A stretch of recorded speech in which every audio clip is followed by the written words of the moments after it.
Good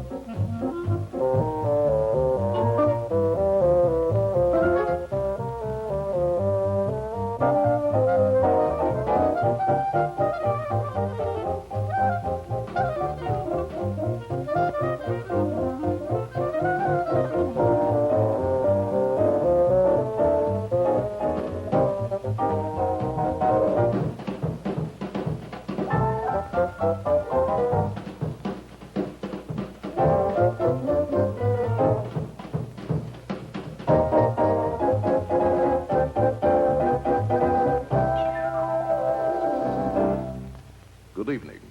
You're about to see a documentary film. It deals with a vital problem that threatens to annihilate the entire human race. We ask you to view the film with objectivity and without emotion.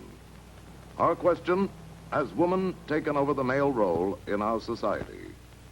Throughout the land, our greatest scientific minds are searching for a solution to this problem.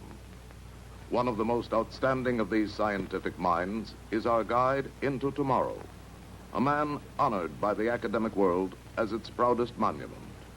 You've heard of the Kinsey Report. You've heard of the Chapman Report. Now, we bring you the Finster Report. And here is the eminent and beloved Dr. Finster. Good evening, Doctor. Hello, Ed. This is the beloved Dr. Finster here. What's the matter? Going, Doctor, on your line, please. What's the matter? Take your hand off the camera, Doctor. I don't have my hand on the camera. What, are you photographing me? Don't photograph me. I don't want to be seen on the camera. I'm going to talk over the film. I'm standing in my pajama tops here. Besides, I got a couple of women looking for me, and I don't want them to see where I am. All right. Hello, Ed. Well, Ed, this is our subjects here of the average American family. Now, I interviewed 500,000 couples, and this is the average, believe me. So you can see the human race has got quite a problem. Now, that's Mr. X, as in sex. Unfortunately, he's the wrong sex. He's a male, a man, a male man. Maybe I shouldn't say that's the wrong sex. After all, how many we got? We just got 2, maybe 3 or 4 at the most, I think. Shut up and listen when I'm talking to you. And that is Mrs. X. She talks and he listens. Now, there's only the 2 of them. And the reason they ain't got no kiddies, I explain in my book like this. The transposition of the male and female roles in modern marriage, with the female usurping the dominant role. The male, who is at heart just a dreamer, wakes up every morning with a smile, then faces reality. A nightmare. That's her. Wash the dishes, carry out the garbage, and don't stack the dishes.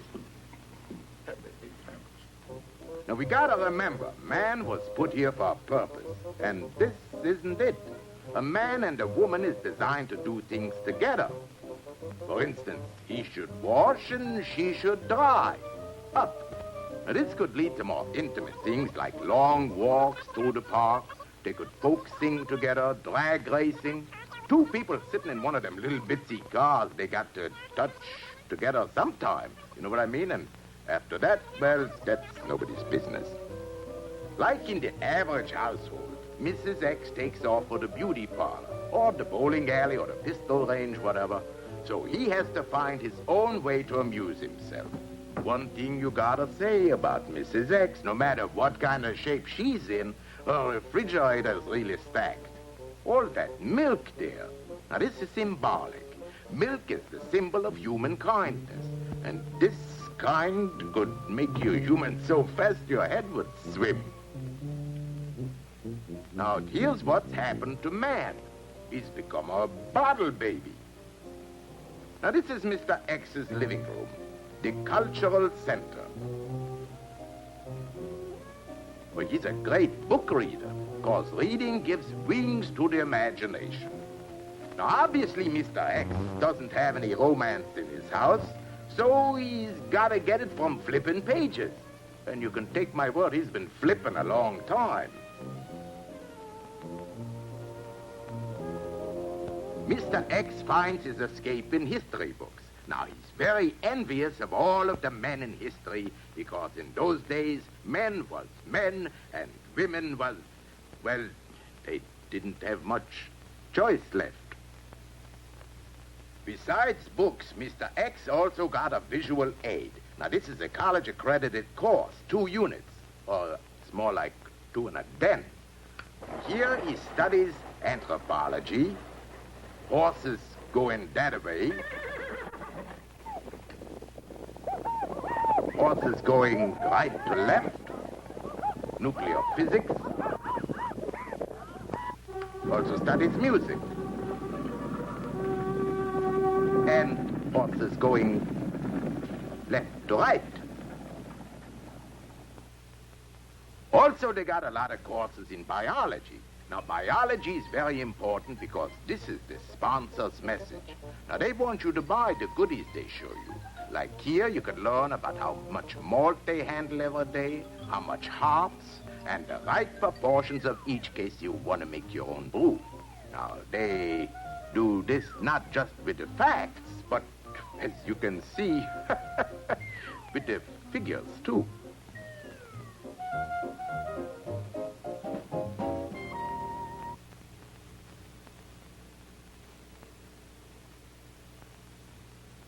Don't worry, beer's good for the rug. Mr. X got the only carpet in town with a head on it.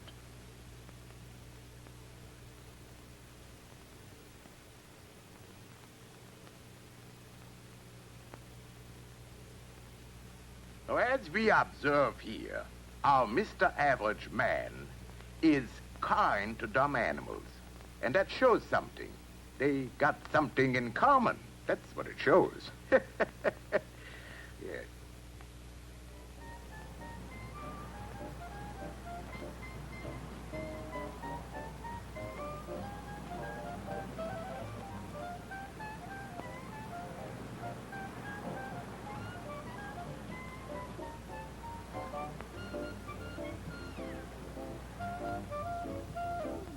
You probably ask, why does the average man go to these kind of places? Well, this is an extension course of the university, you see. And here he comes to pick up a lot of knowledge and pick up other things, too. This is a place where mainly students gather for the lively exchange of ideas and intellectual stimulation. From the look of these seniors here, they've been stimulated into a stupor. Boy. This is my first time here. How's the beer in this place?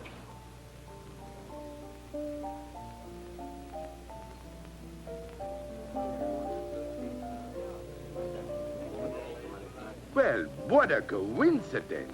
Here's the same biology instructor. You know something? It seems to me when I was in school, the teachers didn't wear those kind of suits. I know what the difference is. The lapels on the coats was narrower. That's what it was.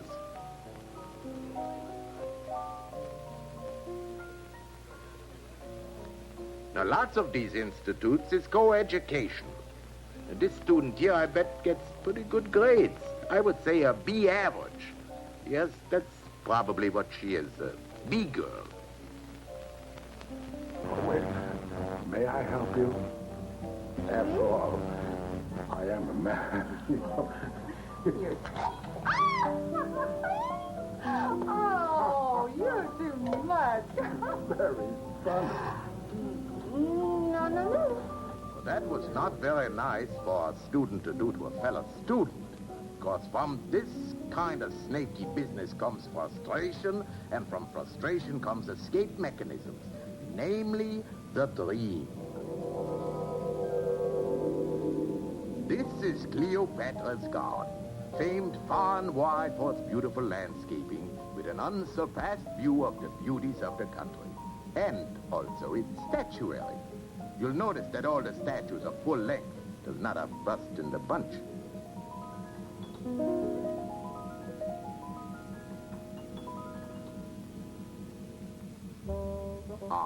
And here's our subject. He has completed the transference, and in his daydream he sees himself as a Roman hero. With him is Queen Cleopatra.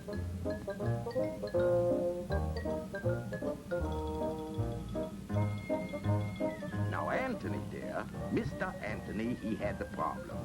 He liked to do a little chiseling on the side. Cleo don't like her boyfriend's cutting up with the statues. You know, Venus lost an arm that way once, and they had to take I don't know how many stitches. It was just terrible. It's a little chilly out there, so Cleo tells them they better go inside because he isn't wearing a sweater. She isn't wearing much either. Now, in case you misunderstand, I want to explain what she's got in mind. Now, you see, in those days, the queen was also the head of state. So, obviously, what she wants is a summit conference. Now, research shows that very few prime ministers walked out of a summit conference in those days.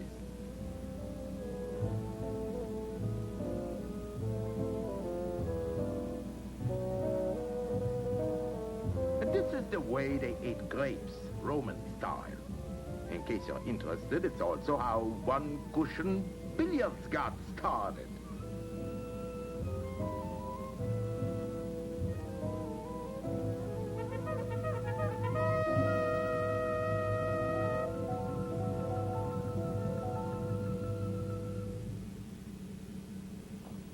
What we see here is Roman soldiers coming down the escalator. They are coming to bury Antony, not to praise him.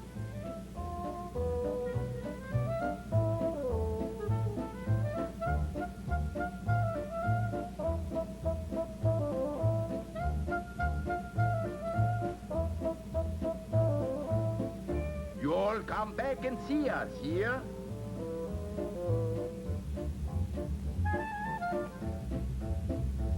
Mark hates to eat and run, but he knows if the Romans catch him, they're gonna cut Mark in twain. He tells her besides he left his chariot in a 15-minute parking zone.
Now, these here is Roman gladiators.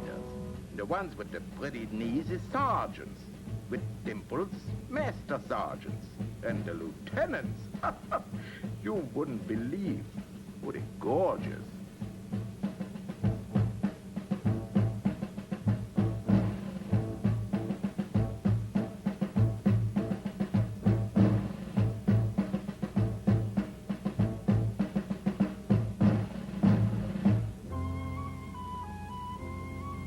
Now, what you see here is true stuff from history. Mark saved his life hiding under that bat towel there marked Cairo Hilton.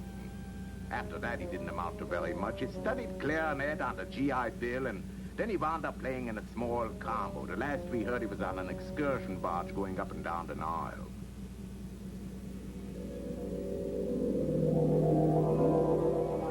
We're now back with our subject in the Malden Hop Seminary. Oh, that's a cute little fella there.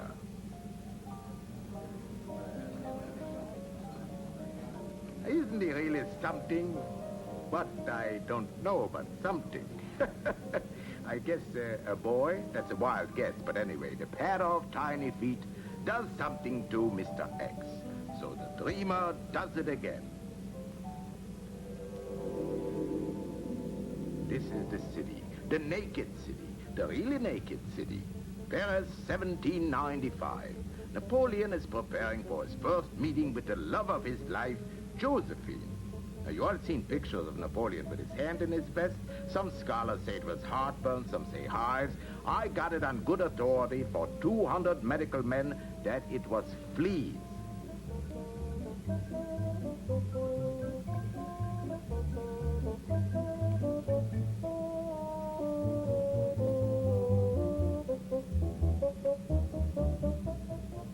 And this is Josephine. But that's not a flying machine, that's all Josephine. She was voted Playgirl of the month, June through November, inclusive.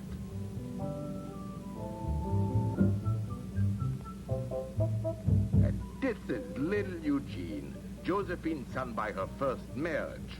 And you look at him, you begin to understand why the French Revolution had to be. Eugene was revolting from the very beginning. Herman, what are you doing butting in here while I'm talking? Now, don't talk back. You're just a student. Excuse me, you people out there, I want you to meet this, my assistant, Herman. He's studying under me to be a scientist. He's a nice boy. All right, that's enough, Herman. All right, go back to the laboratory and play with the mice. Nice boy. Forgive the interruption. Back to the interesting stuff. Now comes in Napoleon. He sees this snooper in the map room. Figures maybe this is a spy, fella named U2 for short, which you gotta admit he is.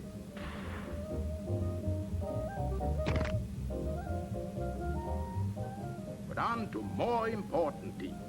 L'amour, how you say in America, ring-a-ding-ding.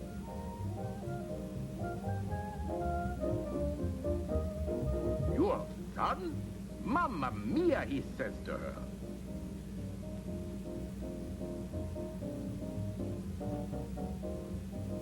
My boy, he says to Eugene. What the boy replies has been preserved in history. You can find it written on any fence. Now, what is important to notice here, well, it's not really that important, but the kid's got an aptitude for swords, which is very handy if you're going to be in the war business or in the restaurant business. You serve shish kebab. Here we see the eternal male. He hasn't got no credit cards to flash around, so he shows off by telling her what a hotshot he is in his line of work, which is grabbing everything he can get his country-picking hands on.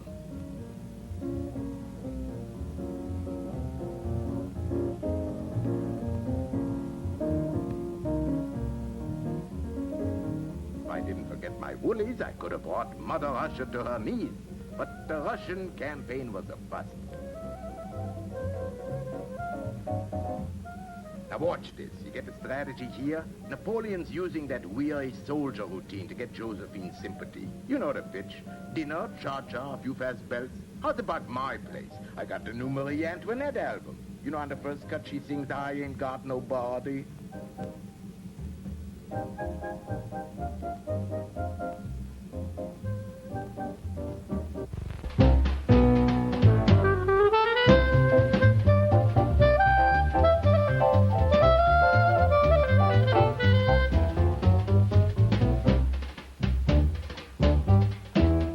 There you are, my boy, Napoleon tells the kid. You learn your trade good, you can do like I did. It works every time, except this one.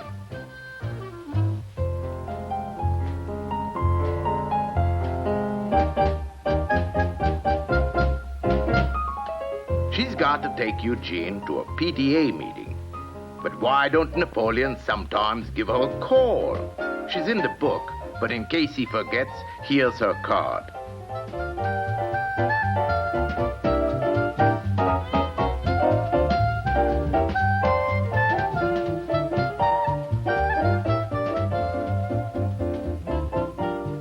He tells her it's a date and escorts the little monster to the door.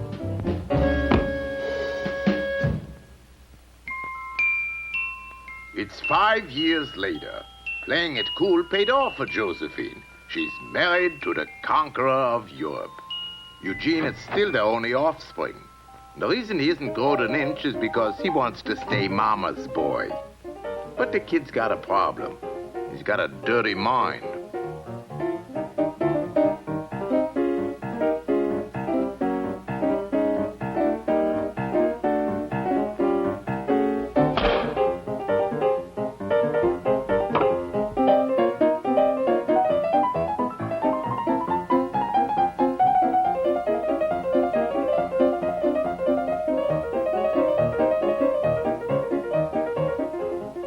Yes, the kid's the boss in this house. Napoleon wants to give Josie a good morning kiss. He's gotta ask his son's permission. He calls him son for short. There, you see that? He wants even a little nuzzle. First, he's gotta pledge allegiance. Now, this kind of trouble always comes in mixed marriages, the ones between men and women. And it's the fault of those marriage counselors. I tell you, look at that.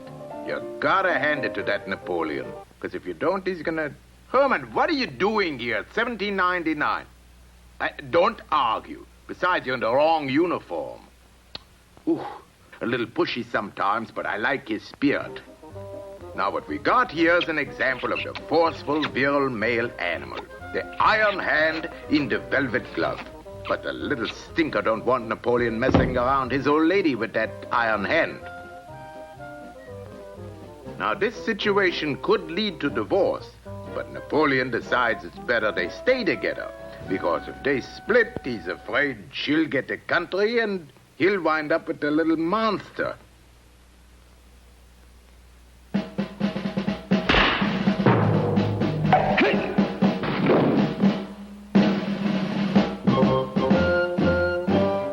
They look all washed up, but he ain't defeated yet. He's got a strategy. If you can't lick him, join him. And this is how Napoleon became the first marriage counselor. And remember what he says. The family that washes together stays together.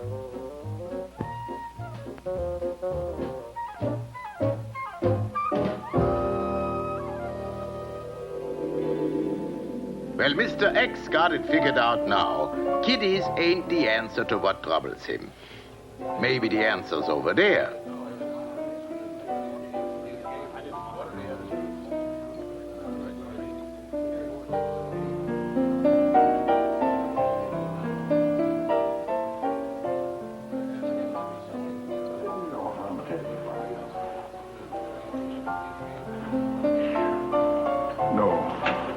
Thank you, ma'am.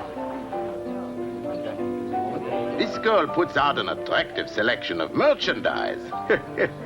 But he settles for a cigar. May I have a cigar, please? Well, maybe $1 doesn't go very far these days, but it does go to some pretty interesting places. Get lost.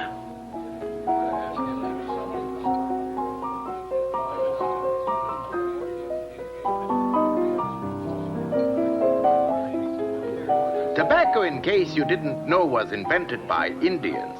And the reason is a very logical one. They felt like smoking.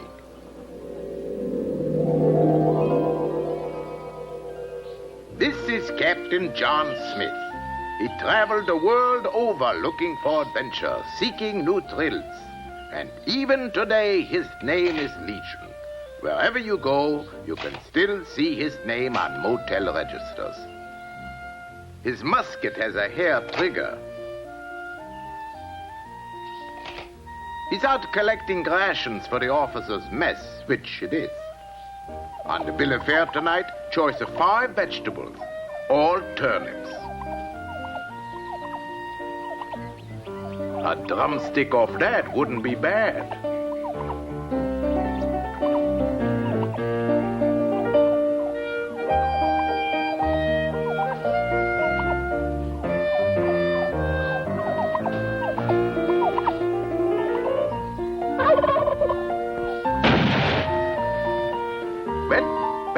To turnips. That's John Rolfe, also in the army, a chicken colonel.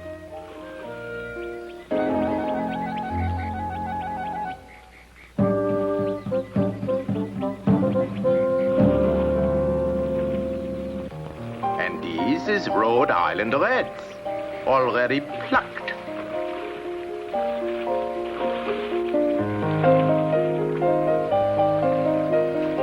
Well, holy mackerel there!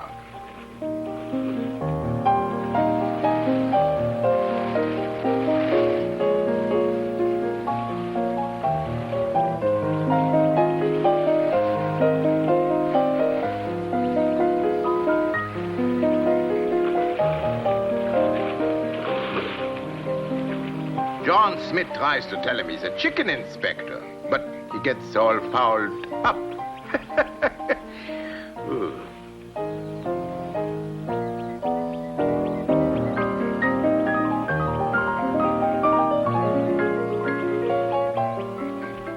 A scalper. So Rolf gives up his seat, but not for long.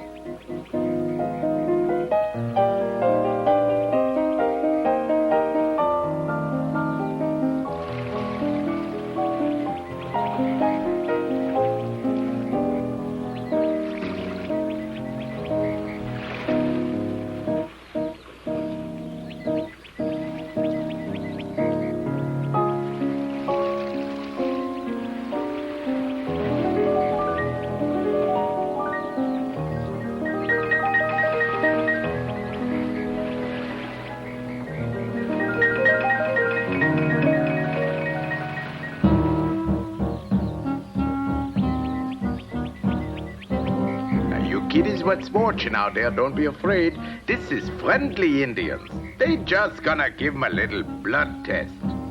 They're gonna see how much he's got. It's the next morning. For Captain John Smith, the moment of truth. They're gonna see what he's made of. They guarantee he's gonna be sick to his stomach. But he's a brave soldier. He can take it. They are not gonna give it, but he can take it.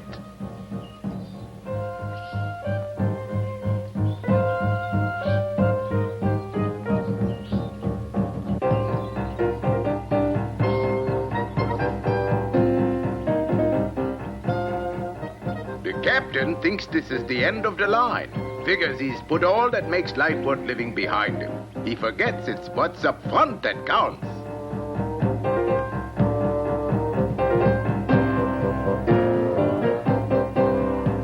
She's Pocahontas, daughter of the chief. She looks deep in his eyes, and it's love at first sight. He looks deep, too.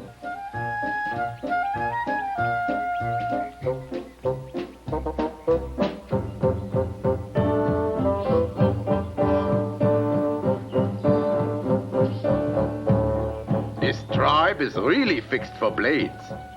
That brave there, his name is Gillette.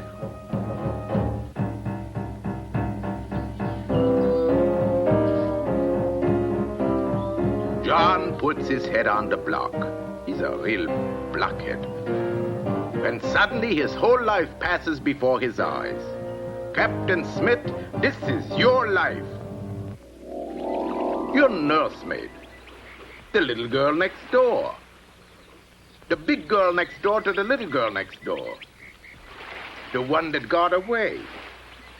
The little girl next door. Etc.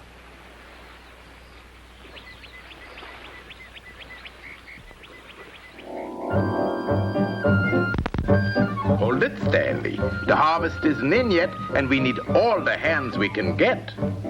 This is how an Indian maid tells her father she's found her man and wants to go steady. Now, the chief don't go for any of that integration stuff. How would you like your daughter to marry a paleface?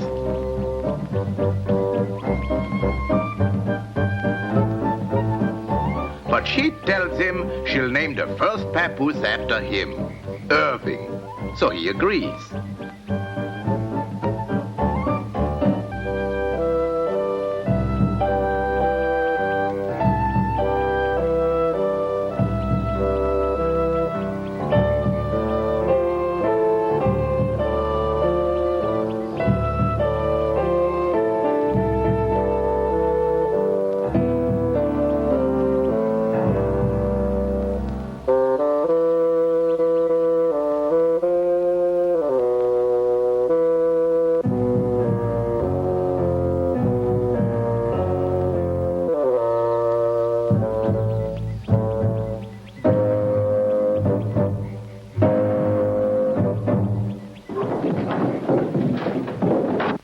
woman, what is it this time? Why aren't you back in the laboratory fixing the sticky wick on the Bunsen burner? Besides, this ain't for a kid like you. This is for grown-ups. Come back when you get bigger. Ah, now the suspense is over. We're gonna find out what was all that rocking and rolling in the tent. Aha, here comes the snooper. Now the bride. Hey, you, that's a married lady, you. If Smitty sees you, he'll give you such a clop you wouldn't know from this. And he gets her in those woods, he's gonna give her really something. A poke in the hunters.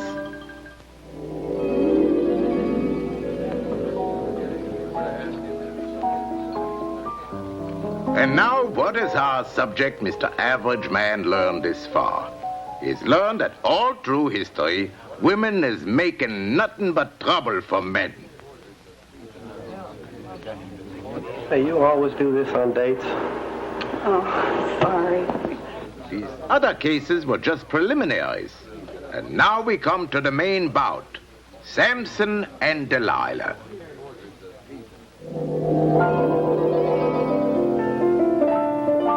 In this corner, we got Samson.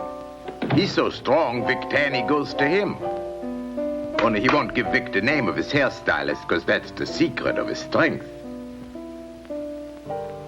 The duplex belongs to Delilah, who's a kind of high class. You want to find out what she is? Dial Butterfield 8.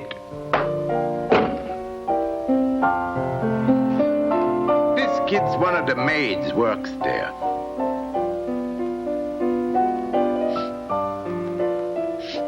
Her job is chief spritzer. She's sort of a Philistine Airwick.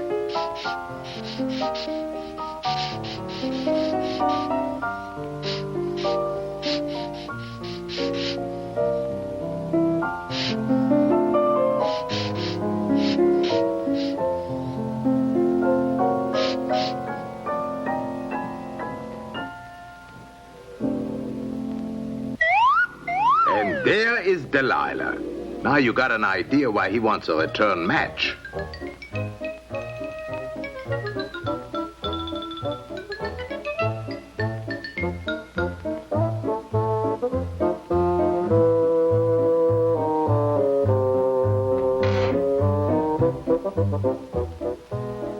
He's been doing push-ups.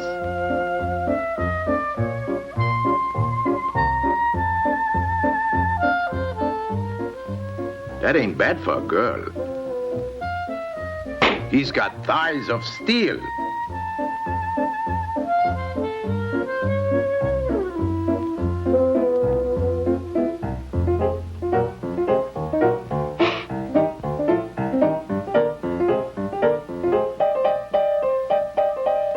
That ain't bad for a girl. He's got a chest expansion 64 inches. That ain't bad for a girl either. All this exercise poops him out, he tells her, which is a great big lie. But he gotta get started because he only got a 3-day pass.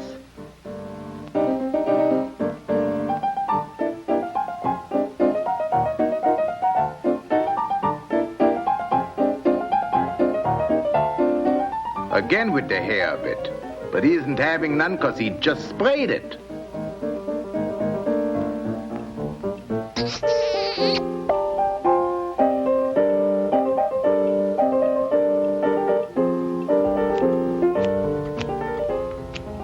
A vec, which in the Philistine language means, what are you, some kind of nut? Took me 6 months to grow this. This is the new Prince Valiant look.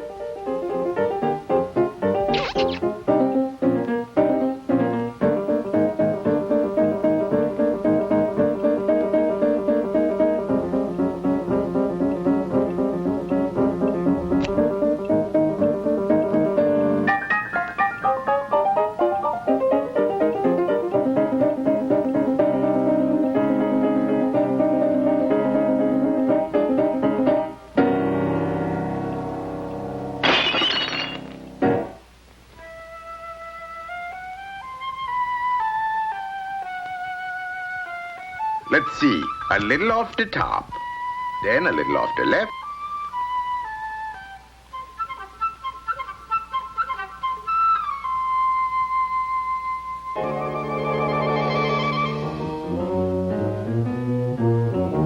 he's been robbed. He's been in a hair raid.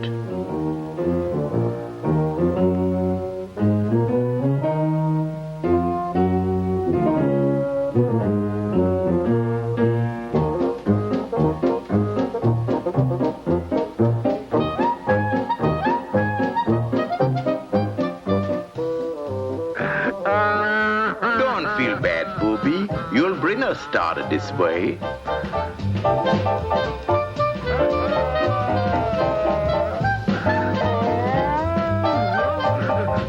His strength's gone, Samson is delivered into the hands of his enemies. You remember all that stuff from before? Now come on, pay attention. We can ask questions later. Otherwise, you're gonna lose the thread of the plot. All right, now, here we have a very important marriage symbol. She's having a ball and he's having a chain.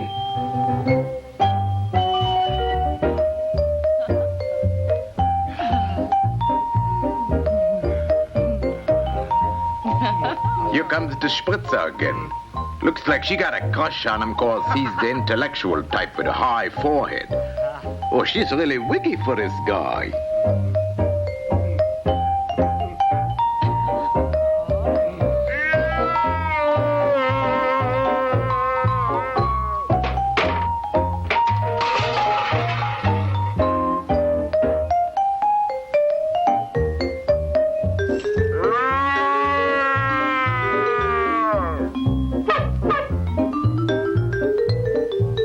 That's funny. At Los Gaza, this really brought the house down.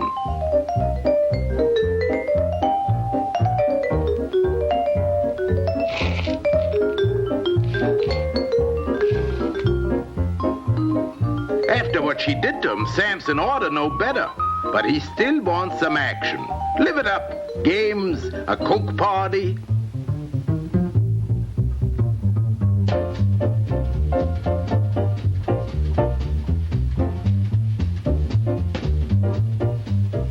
Delilah wants a real he-man who's got what it takes. And his has been took.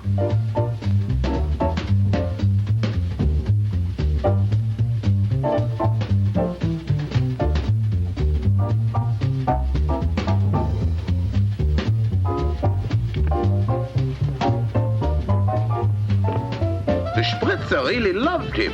After all, she needed a new head for him. In gratitude for all these things he hasn't done for her, she gives it to him. An Ivy League kiss. That's a belt in the front. And this, students, is what happens to a man that gets mixed up with the wrong woman. It happened to you, to me. We'd bawl like a baby. Look at Sam. He's even balder than that. No strength, no women. Who's there to admire him, to cherish him? What are you gonna do? Well, you can always go camping with the soldiers. What we just seen there is another case of the aggressive woman who hollers she wants a real man in the house, but give her one and she makes from him a nothing. But Mr. X, our dreamer, don't give up. There's got to be a woman somewhere, what's all woman.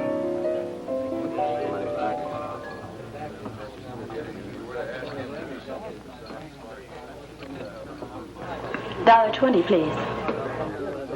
If this ain't all woman, I'm gonna go in the back room with Herman and cut up a few frogs. That's what I'm gonna do. We are now in Renaissance Italy. The date, let's say 1550, a nice round number. This nice round number is Lucretia Borgia, and she's got a hobby. She likes to poison husbands on their wedding night. The lucky bridegroom is Ferdinand the Fat, named after his mother, who was Ferdinand, and his father, who was fat. My research says he takes after... I got a note here someplace. Let's see. Oh, yes. He takes after upstairs maids.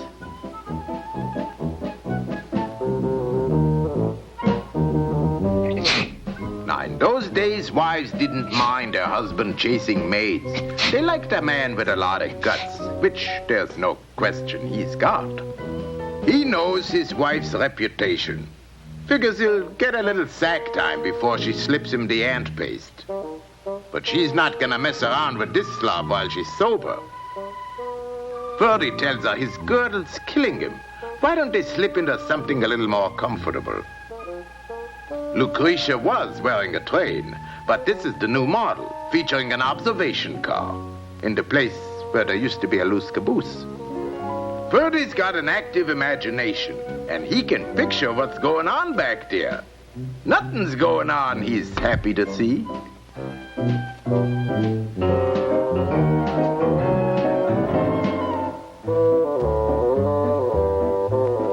Of course, in a wife, looks ain't everything. Character's very important, too. It's nice to know she's got one.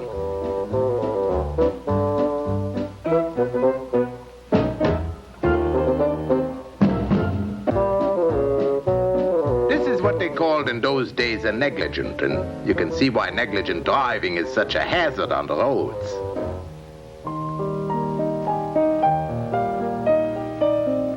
Behold the bridegroom.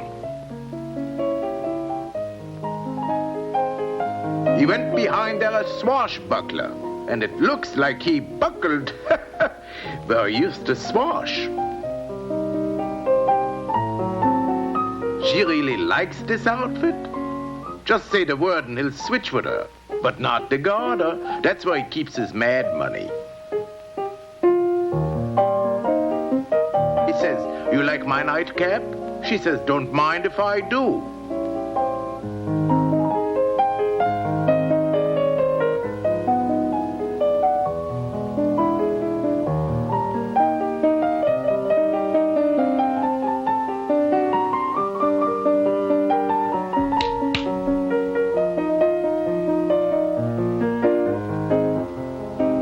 Here it is, nightcap 47. Excellent for the circulation. Ferdy's got an idea if he drinks that stuff, he won't be in circulation very long.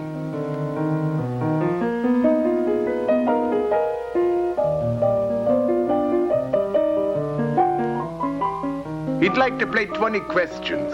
Number 1, how come the orchestra was playing the funeral march at the wedding?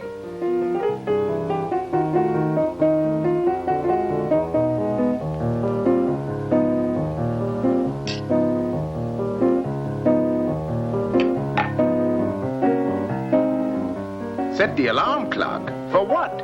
He knows he isn't getting up in the morning. Any morning, if she's doing what he thinks she is. Slipping the rat a Mickey rat. And later in history comes the sequel, son of Mickey Rat, Mickey Mouse. But it isn't a Mickey at all. It's a geritol.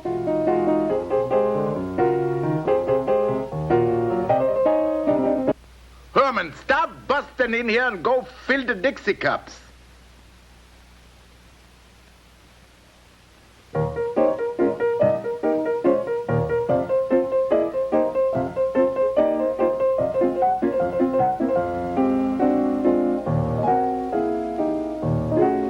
Aha! Ferdy figures out an idea how to outsmart her.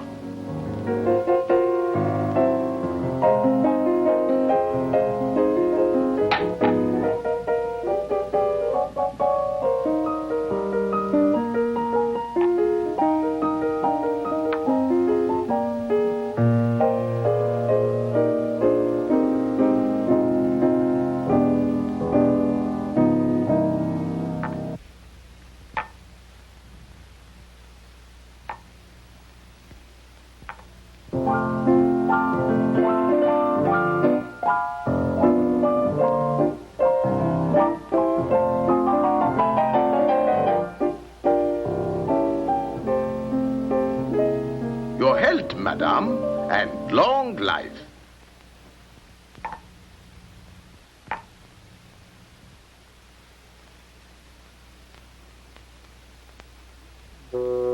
Still breathing?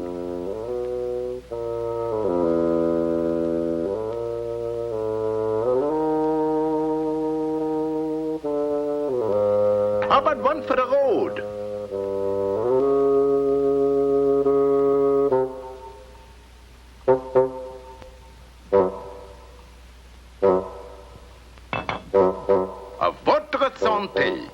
meaning, ooh, for goodness sakes, I made a boo-boo.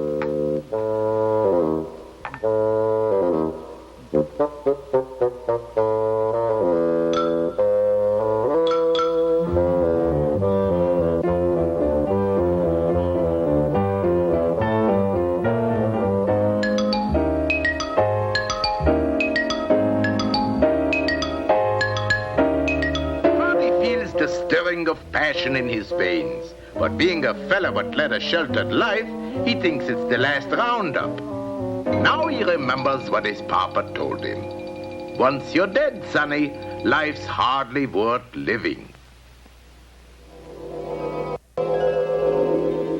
After this, Mr. X is ready to give up with the dreams and settle for what he's got. Even better, he'll settle for what she's got. You'll notice she's wearing a leopard. The leopard's empty, of course.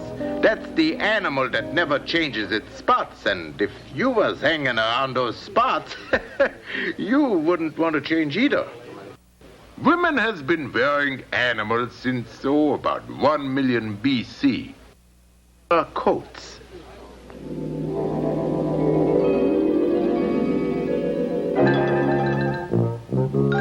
Early caveman looked like this, so he needed all the friends he could get.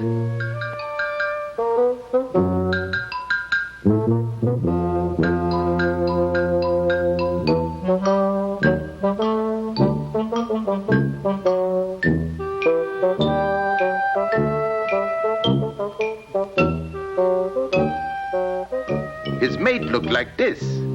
In those days, it really was a man's world. In the same sense it is today. He has to do everything. He's the breadwinner. But don't forget they didn't even invent bread then, which made it kind of tough. She communicates something to him. She shows him with an early visual aid a shopping list for the supermarket. I want a plump chicken, she tells him. Get a tender one. And be sure the butcher cuts it up for frying.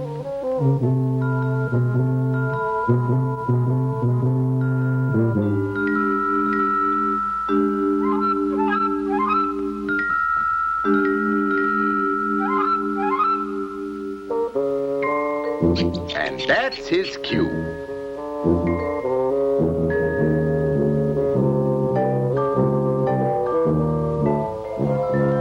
You can see they live in the suburbs, so of course they need that picture window.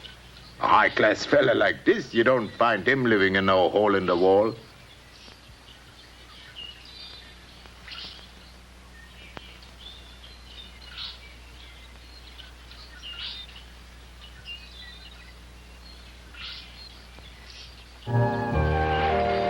This pool is near the ocean, a favorite meeting place for early cave people.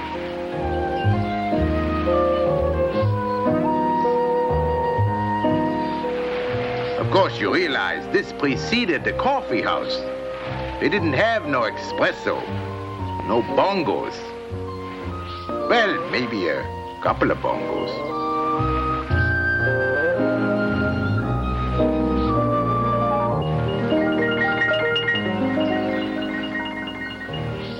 Nobody knows what was the attraction down there, but they must have had something. Maybe collecting driftwood or seashells, sandbox, something, I don't know what, but I'm not going to give up till I put my finger on it. This spot here is the way Pasadena was in the olden days. There's some talk of they're going to put a freeway through here, but nothing come of it. I think the neighbors got up a petition. It was one of them things, I don't know. In those days, one of the chief occupations was the tanning of hides. And this is obviously one of our first national parks. You can see these cavemen were sensitive when it came to preserving the beauty spots. Here we have Pikes Peak, Twins Peak, Don't Peak. So far, no tourists have carved his initials any place, at least where it shows.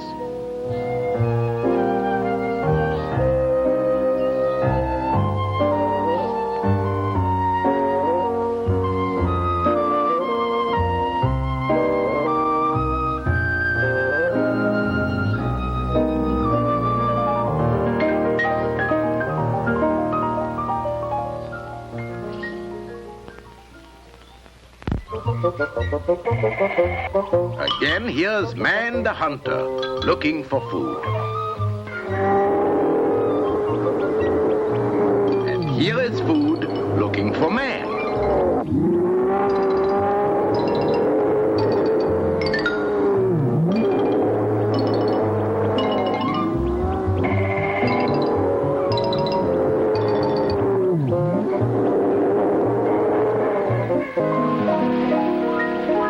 In the days of the caveman, fire was a new thing, so they liked to cook the choice cuts out in the open. This is a typical barbecue.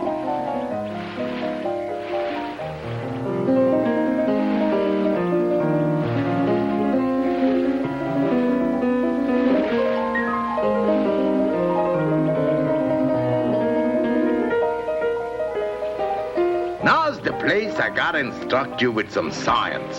Otherwise, you wouldn't understand what you're looking at here. In the first place, this was around the time of the Ice Age. That means the temperature was, it was really mean. It would raise goosebumps the size of, ooh. Ah, the mighty hunter. What's this stuff? Oh, back to science. Now, there's no need to tell you what this is, what you're looking at. It's water, H2O, which is a heck of a way to spell water, but that's the way they did it back there. Who knew the difference? They couldn't read anyways. Originally, water was where we all came from, you know. Personally, I don't know why we ever left. Oh, to be a flounder again. Before we had any of this stuff, life was pretty dull on this planet. There was nothing but hot air. Then came the cold air, which condensed the hot air, and this made water. Now, from water comes all kinds of interesting things. Windshield wipers, crabgrass, scotch with a chaser on the side, scotch without a chaser on the side, and a chaser without a scotch on the side. If you don't watch the bartender, which all of these things make life worth living.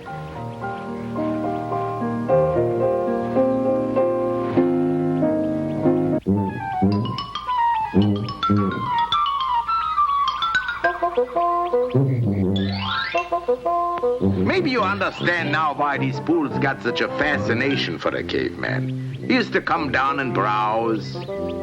This was sort of like the first shopping center. And from sticking around these places, he got some of his best ideas. The wheel, he invented that down there. The submarine, Mae West life jackets, carbon paper, what can make ditto copies. Evolution, this is the thing. Now, you all remember what Darwin said. Well, don't forget it, because it's important. Where was we? Protozoa. Yes, cute little one-celled animals. Where there used to be just one cell, now suddenly there's two, which is quite an improvement.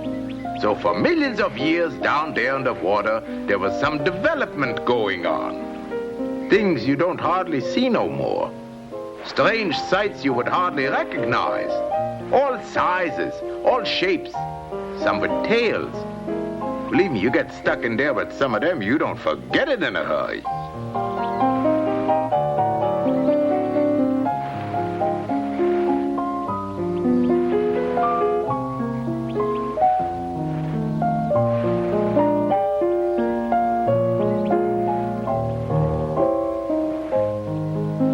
He knows if the world's ever going to amount to something, these things in the water has got to come up on land. Otherwise, they're going to get waterlogged, and you got a waterlogged protozoa. And you ask anybody, that's the worst kind. So he waits around a couple of million years till they get the idea.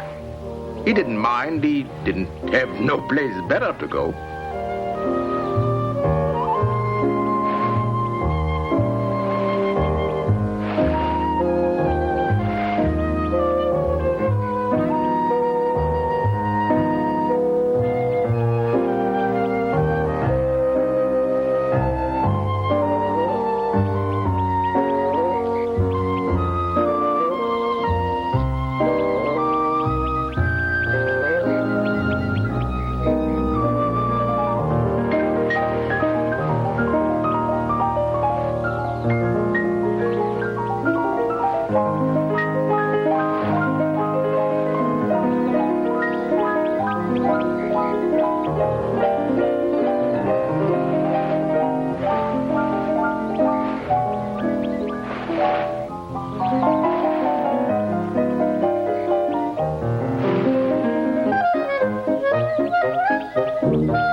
here, man got another of his brilliant ideas. He invented his most popular sport. And this beats the heck out of tuna fishing. With this kind of bait, the tuna can go jump in the lake. The first game, prehistoric baseball.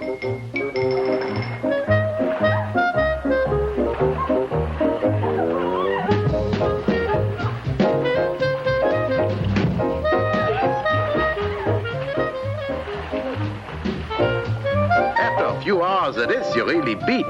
Actually, this was the start of the beat generation. And bongos.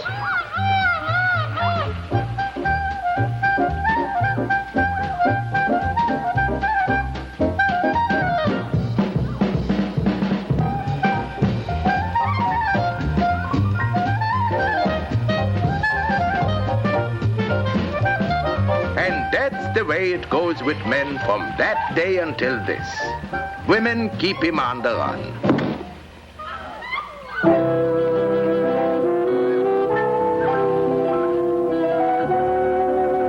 Except once in a while he gets a little rest.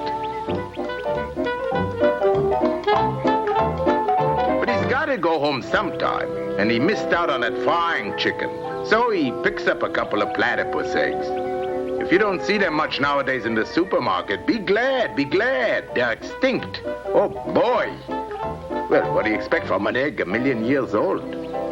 But that's all he's got, so he brings them home to the little woman.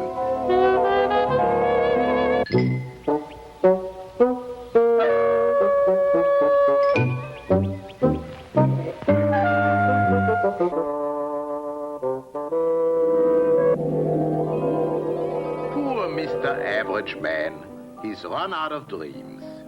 He thought men had it better in the olden days. But in the battle of the sexes, there's only one outcome. Yankee, go home. Unfortunately, there's nowhere to go except back to the foxhole.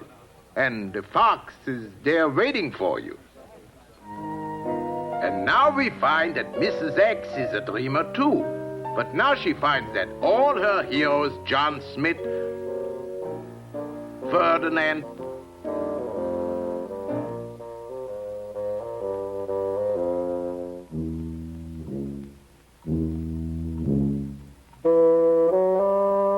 Napoleon, they weren't so much. And Mr. X, he's not so bad after all. Well, this needs a little thinking over in the privacy of her boudoir. Herman, what are you doing here in Mr. X's dream? Wait a minute, let me clean my glasses here. But that isn't Herman. That's my other assistant, Seymour. Seymour, go back to the laboratory, play with the... What? What do you want me to go to the laboratory? The mice is asking for me? All right, you go there, Cookie. I'll be right there. It's nice boy, Seymour.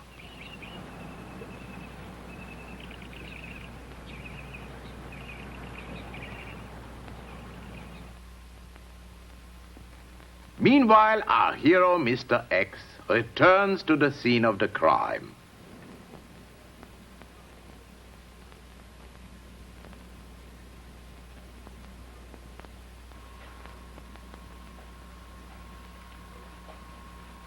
So, you're a poor fish. So what's so poor about you? A couple of pretty companions swimming around with you? You're a big shot in a big bowl. Me?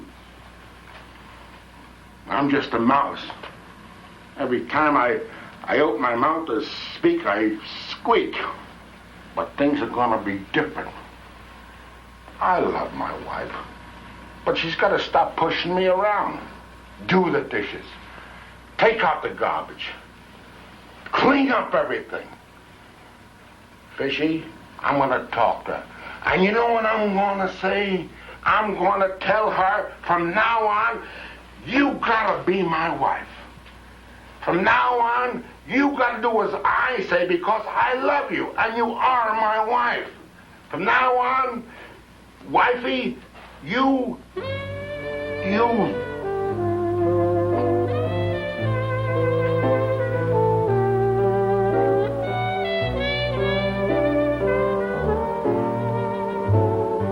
You're gorgeous. I've been waiting for you, Henry. You have? Uh-huh. You're not angry with me? You mean I don't have to sleep on the couch tonight? Not tonight, Henry. This